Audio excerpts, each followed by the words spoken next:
Hey guys, my name is Michael Norris, and I'm a senior engineering student at Skyline High. I've noticed in, this modern day of age, we have electric skateboards, electric scooters, electric hoverboards, and you see everything, everyone riding them out all over the internet. You'll probably go downtown, and you'll even go and find some electric scooters riding around for people to transport. Now, I wanted to create a similar idea because I thought I could easily get into this game. It's not as easy as I thought, but it's a very fun game to get into.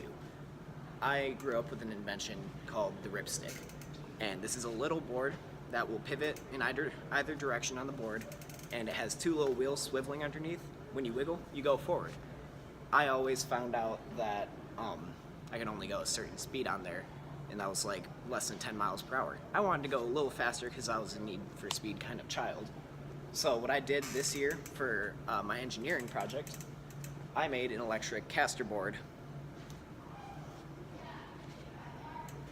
It's kind of the whole pitch of it. Still has all the features of a ripstick.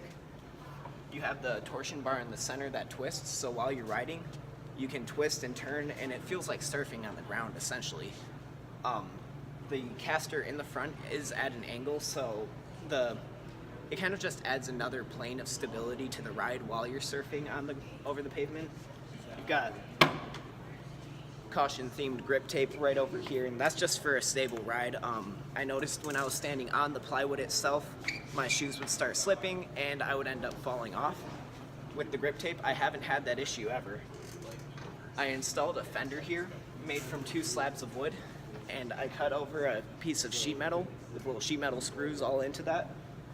This is so that when you're going over anything that is, water-based or something that's going to fly up through the dirt, that it doesn't come and hit you while you're riding, because I noticed that being an issue as I tested the first few prototypes. Here on the side of the board, you can see the chain. Big sprocket right here. Chain leads to a small sprocket connected to a brushless outrunner motor. This thing is very powerful. Now, it doesn't look like much, probably doesn't sound like much, and that's actually nice. You don't hear it a whole lot like you would hear a gas engine.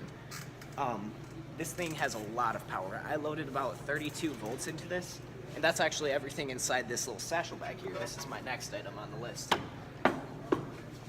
I have 2 4-cell lithium polymer batteries, each about 14.8 volts at full charge. Combined, I have about 32 volts.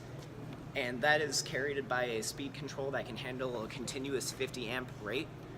Basically, I'm using some higher powered electronics, more than you'd see on a lot stronger than you'd see on a remote control car, but a lot less intense than you'd see on a full-scale electric car. I also have a receiver, and so the motor connects to the speed control, connects to the receiver. That is all connected by this here controller. It had a wheel on here. After some events, the wheel is no longer on because I do not need it. But here, the trigger, this is how you're going to control your throttle. Is a little stuttery at first just because the motor is not censored. There's no feedback going towards back and forth to the speed control at low inputs. So it's going to start clicking itself. You can see right here. But once it gets going, it'll start carrying the torque and you'll start getting fast. I was able to go downhill 25 miles per hour on this voltage, and the speed control that I have in there can still handle more voltage. I can load almost 40 volts into this. I would like to test that at some point, but 25 miles per hour with just a helmet and some padding is enough for me to test right now, for sure. Aside from that, the project has been a really nice success all year. I've had different iterations of different torsion springs in the center, different electronic setups. I've had tons of different designs for the whole way I should even basically contour the plywood, whether or not I should use plywood. I found all the materials I used were really easy going with wood because everything was just really simple to either screw, drill, bolt, and any other thing. So, I'm just gonna go enjoy my board. I hope it'll be on the market someday. It's really a worthwhile decision for any of those who are looking at it. It's a very fun board.